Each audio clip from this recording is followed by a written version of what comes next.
Where have the critical and constructive comments gone? I've been thinking about this a lot lately.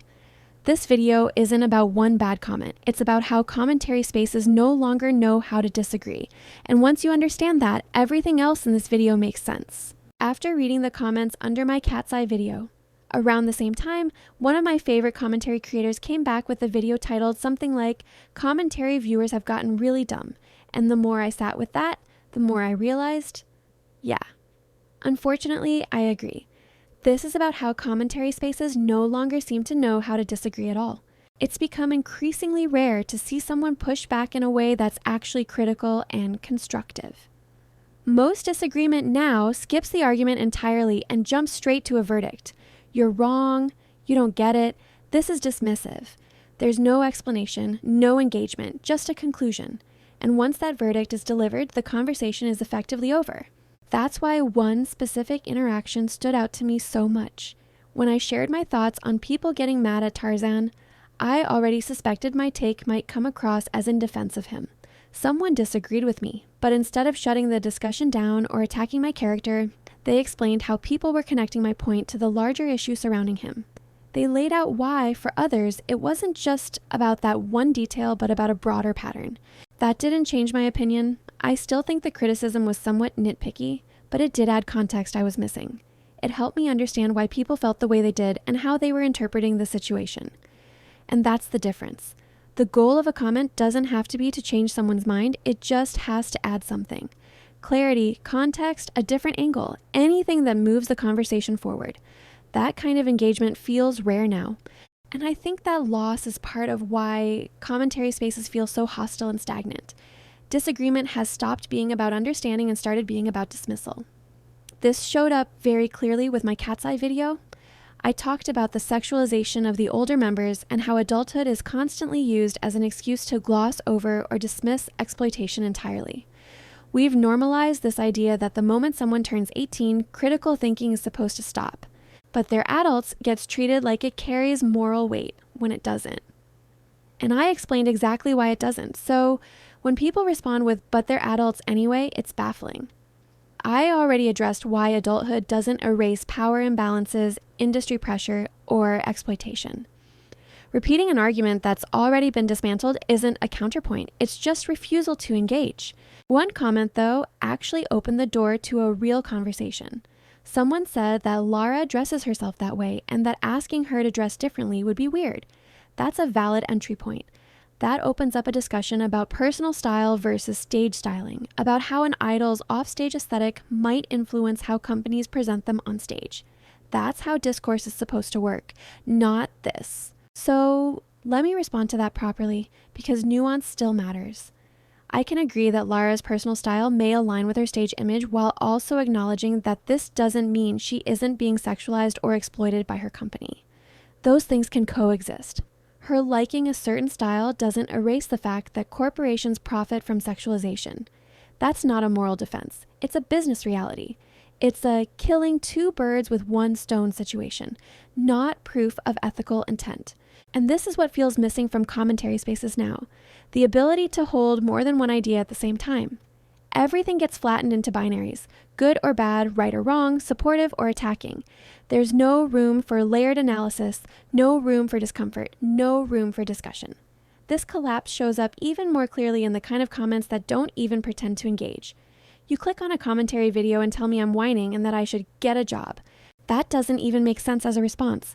Who is that comment for? It doesn't refute anything I said. It doesn't challenge an argument, it just avoids the conversation altogether. And the irony is, if you truly think I'm whining, you could just not watch. But choosing to comment instead tells me this isn't about criticism, it's about discomfort. Something I said landed, and dismissal felt easier than engagement. At this point, I'm not offended, I'm just concerned. Commentary is supposed to be about analysis, critique, and discussion. If all that's left is recycled insults and bad faith readings, then something has gone seriously wrong with the space itself. So I'll end it here.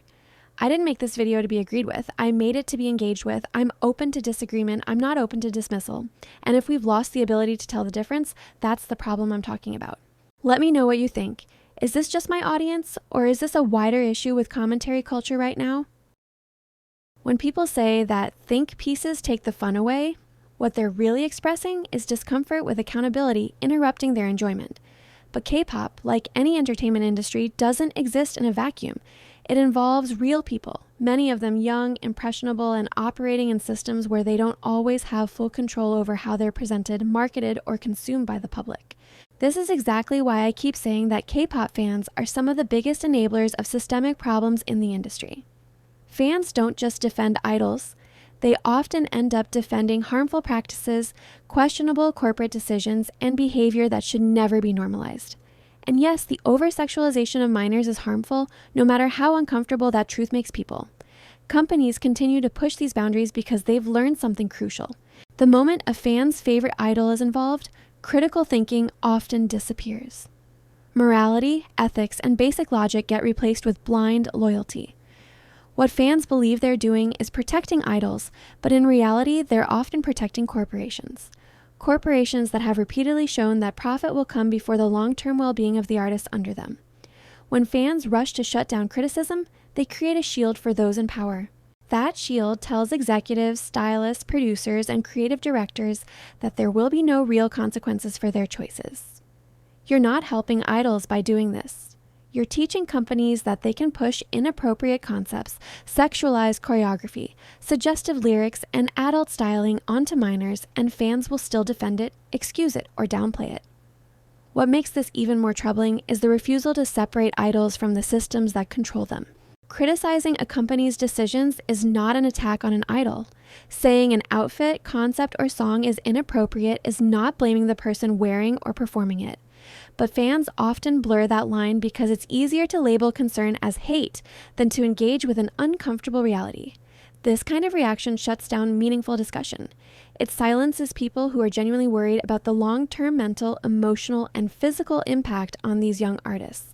It creates an environment where exploitation can thrive because anyone who questions it is immediately dismissed as dramatic, jealous, or trying to ruin the fun. But enjoyment and criticism are not opposites.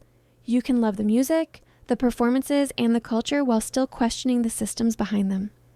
In fact, caring enough to critique usually comes from genuine investment, not negativity. If entertainment is built on real people's labor, bodies, and images, then it also deserves real scrutiny. And no, asking hard questions doesn't take the fun away, it adds responsibility to it. If fans truly care about these idols as people and not just as content, then being willing to confront the industry's darker sides isn't a buzzkill. It's the bare minimum of ethical engagement. Then don't watch. It really is that simple. Don't recommend this channel is an option. Hide this user is an option. If you're tired of what you call my negativity, why are you still watching my videos, commenting on them, and boosting my channel? K-pop fans, in particular, seem to have a stronger desire to be seen than an actual desire to disengage from content they claim to hate. This isn't exclusive to K-pop fans, it applies to people everywhere, but since this is a K-pop channel, that's the space we're talking about. Am I inherently negative? I genuinely don't believe so.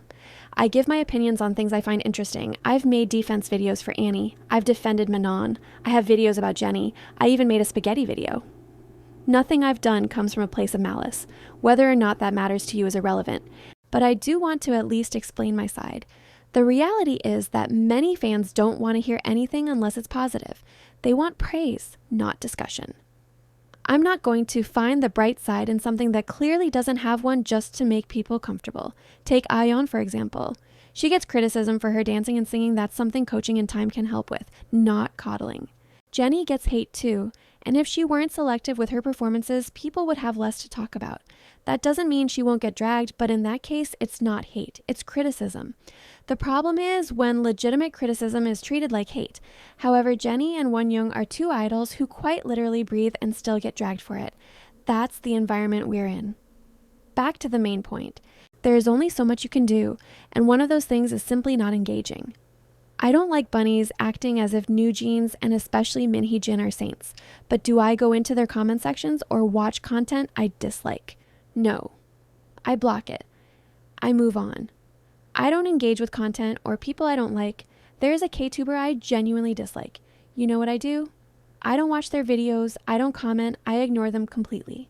Because that's how you actually stop seeing content you don't want. When you're constantly watching a creator you dislike, what you're effectively saying is, I hate you, but I'm going to keep watching your videos. That makes no sense. People always say that ignoring entitled influencers is the best approach, and they're right. When you ignore content and don't engage with it, the algorithm doesn't push it. That's what you should be doing if you genuinely don't like me. Instead, you're boosting my videos. And this is the part K-pop fans don't seem to understand. When you watch, comment, dislike, or obsessively hate on content, you are pushing it into the algorithm. You're increasing engagement. You're popularizing the very creators, idols, songs, and videos you claim to despise. Someone even said that haters are the reason my songs did well, and that is completely true. Hate engagement is still engagement. The algorithm doesn't care whether it's positive or negative. Your urge to hate and be seen seems more important than actually thinking things through. It's more important for you to express your dislike than to simply ignore and move on. And honestly, it's kind of funny because yes, haters are the reason the things they hate stay alive. It is incredibly easy to stop getting my videos recommended to you, so if you don't like me, don't watch. Simple. Like I said, the same logic applies to idols too. Engagement is currency in the K-pop ecosystem. Whether it's love, hate, outrage, or mockery, the algorithm doesn't differentiate, it only sees interaction. Streams, comments, quote tweets, reaction videos, and even hate watches all register as interest. And interest is what keeps an idol, a song, or a controversy circulating.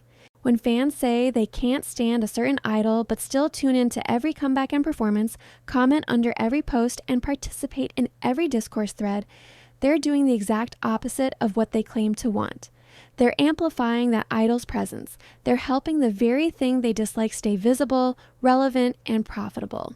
This is especially important to understand in an industry that thrives on numbers. Views, streams, and trending topics are often used as proof of success, leverage in brand deals, and justification for continued promotion. When criticism turns into constant engagement, it stops being a check on the system and starts becoming free marketing. There is also a difference between dislike and obsession. Repeatedly engaging with idols and music you claim to hate just to express dislike doesn't challenge the system, it feeds it. If someone genuinely doesn't support an idol's music, image, or the way a company handles them, the most effective response isn't constant commentary, it's disengagement. Not streaming, not sharing, not reacting, not turning their name into a permanent topic of conversation. Silence in a numbers-driven industry is often more powerful than outrage. This doesn't mean people should stop having opinions or avoid serious discussions. Fans decide collectively where that attention goes. If the goal is to stop rewarding behavior, companies, or artists you don't agree with, the most consistent and effective choice is the same one you'd make with any creator. Don't engage. In an industry built on numbers, sometimes the loudest statement is choosing not to be part of them at all. Just like Les Seraphim's spaghetti line says, you claim to hate it, but you're still sneaking a bite when no one's watching. The same thing happens with idols and creators. You say you can't stand them, yet you keep tuning in, refreshing their posts, and showing up in their comment sections. Whether you're watching to support or watching to leave hate comments doesn't actually change the outcome. Engagement is engagement. Every view, click, and reply pushes the numbers up and tells the algorithm that this content matters. So while you're saying you want someone to disappear from your feed, your actions are doing the opposite. You're helping keep them visible, relevant, and profitable. And some of you will say, but you do the same. I don't. I do not hate on anyone. I've spoken about idols lacking direction while still being popular. That's an observation, not hate. I've criticized Jennie's performances before, yes, but criticism is not the same as dragging or demeaning someone. I have also explicitly said that Ayeon should not be getting hate at all. Even when I talked about Annie, I started by defending her. That context always seems to get ignored. So no, it's not the same. Discussing performance, direction, or industry patterns is not equivalent to attacking idols personally. I'm not calling anyone names, questioning their worth, or encouraging harassment. I'm talking about what I see, how I interpret it, and why I think it matters. You're allowed to criticize without hating, and pretending those two things are identical is just a way to shut down conversations people don't want to have. So according to K-pop logic, I can only defend someone if I'm eating out of their ass. That's the standard now? If I say something positive, I'm a blind stan. If I say something critical, I'm a hater. There's no in between, no space for thinking, no space for nuance. The fact that some fans want to paint all criticism as hate is honestly insane to me. You can't call me a hater when I've defended her and criticized her. That doesn't make sense. That's not hypocrisy. That's having a brain. And then people act like I'm bipolar for that, like I'm flipping back and forth between sides. But things don't exist in a vacuum. Jenny doesn't exist in a vacuum. Idols don't exist in a vacuum. Nothing in this industry does. There isn't a clean, black and white version of reality where someone is either perfect or evil, flawless or worthless, untouchable or trash. That's not how people work. That's not how art works. That's not how performance works. I can call out Jenny for being lazy on stage sometimes and still defend her from the unnecessary, obsessive hate she gets online. Those two things are not mutually exclusive. In fact, they should go together. Criticizing her performance doesn't mean I think she deserves to be dragged, harassed, or dehumanized. If you can't handle the fact that I actually think about what I'm saying instead of blindly defending or blindly attacking, then that's not a me problem. That's a you problem. K-pop fans genuinely never fail to make me stop and think, wow, you're really stupid. Because what do you mean I'm not allowed to like Jenny and still criticize her? What do you mean I'm not allowed to defend her and still point out flaws in her performances? I'm not a bot. I'm not a PR account. I'm not here to repeat whatever narrative you want me to push. I form my own opinions. I look at what I see, I think about context, I think about patterns, and then I talk about it. And just because I criticize something doesn't mean my empathy shuts off. Criticism is not a lack of humanity. It's not a signal that I suddenly don't care about the person involved. It just means I'm separating the work from the worth of the person. Two things can be true at the same time. Jenny can be a lackluster performer in certain moments, and Jenny can also be massively overhated, nitpicked, and targeted in ways that go way beyond what's reasonable. Those statements don't cancel each other out. They exist together. I literally criticized one of my own alts, Karina, and I still like her. Because liking someone doesn't mean pretending they are perfect. It means you can see their strengths and their weaknesses without turning either into a personal attack or a blind defense. But for some reason, in this fandom culture, people want you to pick a team. You're either for someone or against them. You're either a stan or an anti. And if you step outside of that, if you try to exist in the middle, suddenly you're fake, bipolar, or switching up. And honestly, that says more about how uncomfortable people are with nuance than it does about anything I'm saying. Because nuance requires you to listen. It requires you to hold more than one idea in your head at the same time. It requires you to accept that someone you like can mess up and that someone you criticize doesn't automatically deserve to be treated like a villain. When I talk about performance, I'm talking about performance, stage presence, energy, consistency, choices. I'm not talking about someone's value as a human being. I'm not talking about whether they deserve respect, safety, or basic decency. But a lot of people collapse those two things into one. To them, any critique feels like a personal attack. And that's how you end up in a space where no real conversation can happen, because everything gets filtered through, are you with us or against us? And I'm not playing that game. I don't exist to validate you. I don't exist to comfort you. I exist to talk about what I see, what I think, and why I think it. So yeah, I can say Jenny had a lazy performance. And in the same breath, I can say the hate she gets is excessive, obsessive, and often completely out of proportion. I can say an idol lacks direction and still say they don't deserve harassment, dogpiling, or people questioning their worth as a person. Those positions are not contradictory.